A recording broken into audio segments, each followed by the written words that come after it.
Everyone, আসসালামু আলাইকুম। সবাই কেমন আছেন? আশা করি সবাই ভালো আছেন। তো আজকে আম্মু বেগুন রান্না করবে, যার কারণে বেগুন এখানে কেটে রেখে দিচ্ছিলেন। কাটা তো আমাদের বেগুন কাটা হয়ে গেছে। দেখেন, আম্মু কিন্তু এরকম ভাবে কেটেছে। এবার এগুলোকে ধোয়ার পালা। তো আম্মু এবার বেসিনে নিয়ে এগুলোকে এবার ভালো মতো পরিষ্কার করে ধুয়ে নিচ্ছিলেন।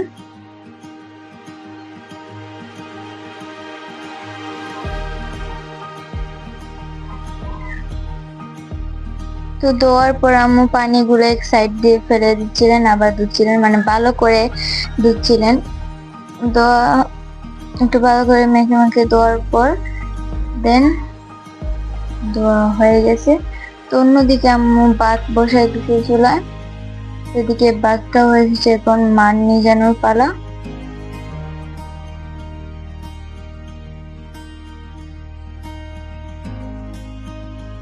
তো দেখেন, আম্মু ফ্রিজ থেকে একটু মাছ বের করেছে। তো মাছগুলো বের করার পর এখন ওগুলোর আইস ছুটে গেছে। তো কিছু সময় জন্য রেখেছেন, যখন এখন আইস পুরোপুরি ছুটে গেছে। এখন মাছগুলোকে ভালো করে ধুয়ে নিলেন।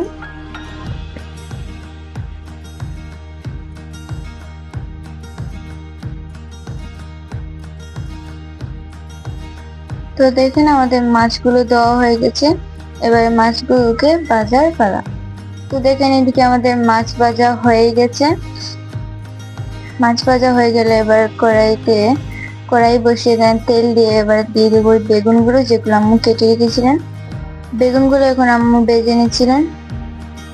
তো দেখেন, আম্মু বেগুন ভাজা হয়ে গেছে। এবার এগুলোকে নামিয়ে নিলেন।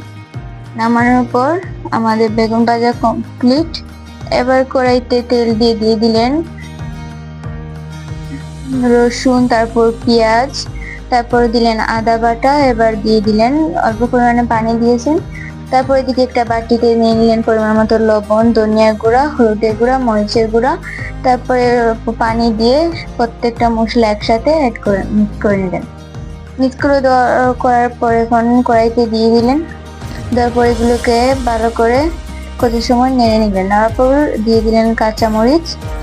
কাঁচামরিচ দেওয়ার পর কিছু সময় নেড়ে দিয়ে দিলেন অল্প পরিমাণে পানিগুলো দেওয়ার পর কিছু সময় নেড়ে কিছু সময়ের জন্য রেখে দিলেন। রাখা হয়ে গেলে এবার দিয়ে দিলেন সেই যে বেগুনগুলো ভেজে রেখেছিলেন। তো বেগুনগুলো দেওয়ার পর একটু পরে দিয়ে দিলেন সেই মাছগুলো, যেগুলো ভেজে রেখেছিলেন। তো এটা হচ্ছে আমার বেগুন আর মাছের তরকারি রান্না করছিলেন। এবার উপর থেকে কিছু ধনিয়া পাতা ছিটিয়ে দিলেন।